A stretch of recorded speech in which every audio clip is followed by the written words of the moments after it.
कहते हैं अगर हम सच्चे मन से भगवान को पुकारते हैं तो वह दौड़े चले आते हैं और हमारी पुकार ज़रूर सुनते हैं। जी हाँ दोस्तों, भगवान को भी अपने एक सच्चे भक्त की उतनी ही ज़रूरत होती है जितनी हमें भगवान की। हरे कृष्ण दोस्तों, मैं हूँ स्वाति। तो आज मैं आपको बताऊंगी कि अगर आपके जीवन में किसी चीज़ का अभाव है तो उसकी जगह भगवान का भाव प्रकट करके आप जीवन में उसकी कमी दूर कर सकते हैं और आपकी परेशानी बहुत जल्दी माफ़ हो जाएगी। तो हम बात करते हैं किस तरह बरसाना गांव में एक सेठ की पुत्री बनकर खुद राधा रानी आई। एक बार की बात है, बरसाना गांव में एक सेठ रहता था जो बहुत धनी था। उसके 3 पुत्र थे, परंतु उसकी कोई पुत्री नहीं थी। कुछ समय पश्चात उसकी पत्नी का देहांत हो गया और सभी पुत्रों की शादी भी हो गई। सभी पुत्र अपने अपने कार्य में व्यस्त रहने लगे। अपने बच्चों में अपनी पत्नी के साथ सेठ के दिल की बात सुनने वाला कोई नहीं था। सेठ को शुरू से ही इस बात का बहुत दुख था कि उसकी कोई पुत्री नहीं है, लेकिन अब उसकी पत्नी की मृत्यु के बाद उसको यह दुख और सताने लगा और वह इस बात को लेकर परेशान रहने लगा कि उसकी कोई पुत्री नहीं है। एक दिन एक महान पंडित उसके घर पर आए और उसे दुखी देखकर उसने पूछा कि तुम्हें किस बात की परेशानी है, तुम क्यों दुखी हो। तो उसने अपना दुख का कारण पंडित को बताया कि मेरी कोई पुत्री नहीं है, इस वजह से मुझे अपनी जीवन में यह अभाव रहता है कि अगर मेरी कोई पुत्री क्यों नहीं, आखिर मेरी कोई पुत्री क्यों नहीं है। तो वह पंडित उसको कहता है कि जो लोग ये भी कोई परेशानी की बात है भला। तुम एक काम करो, तुम राधा रानी को अपनी बेटी मान लो। हमारे जीवन में जिस चीज़ की कमी होती है ना, उसको भगवान ही पूरा कर सकते हैं। परेशान होने से क्या होगा, तुम राधा रानी को अपनी बेटी मानो और उनसे अपनी दिल की बात किया करो, देखना तुम्हें यह अभाव कभी नहीं सताएगा। सेठ को पंडित की यह बात अच्छी लगती है और वह ऐसा ही करता है। राधा रानी की मूर्ति लेकर आता है और प्रतिदिन भोजन करने से पहले राधा रानी को भोग लगाता और फिर स्वयं भोजन करता है और सोने से पहले राधा रानी के साथ खूब बातचीत करता है।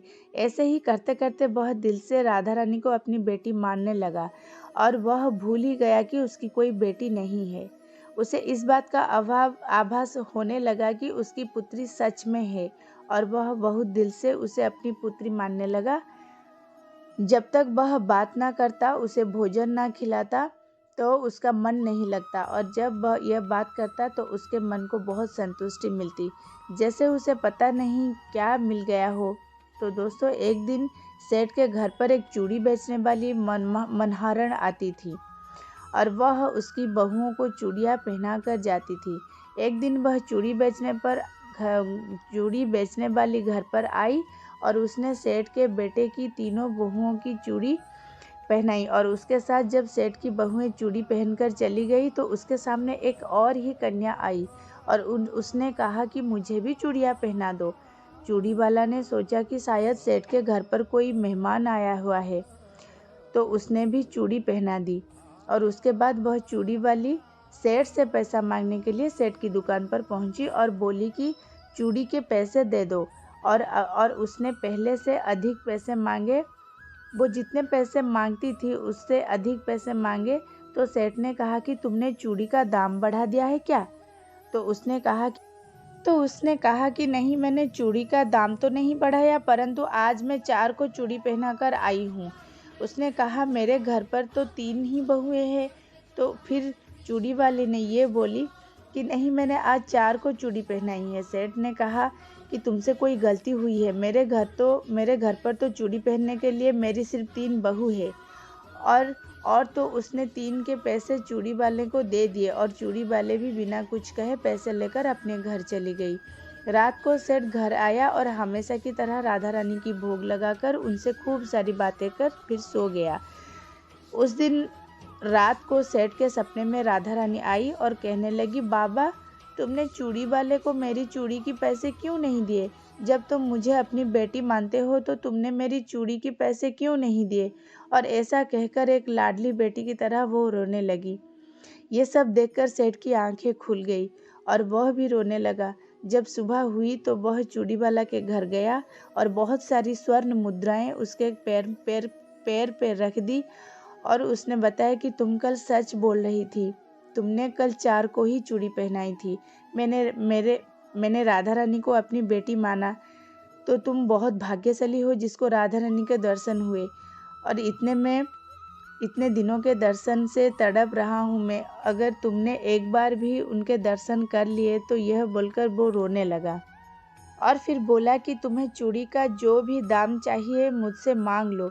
यह सुनकर मनहरण के आंखों में भी आंसू आ गए और उसने मन ही मन ये सोचा कि अब मुझे खुद राधा रानी के ही दर्शन हो गए तो इससे ज़्यादा मुझे और क्या चाहिए। और उसने सेठ के सामने हाथ जोड़कर कहा कि तुम्हारी वजह से मुझे राधा रानी के दर्शन हुई, जिसने मेरा यह जीवन सफल हो गया, मुझे कुछ नहीं चाहिए।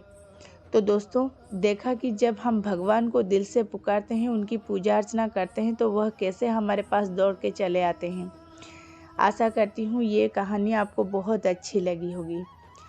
अगर किसी वस्तु को लेकर परेशान हो तो भगवान से प्रार्थना कर सकते हो, वह आपकी प्रार्थना जरूर सुनेंगे। राधे राधे।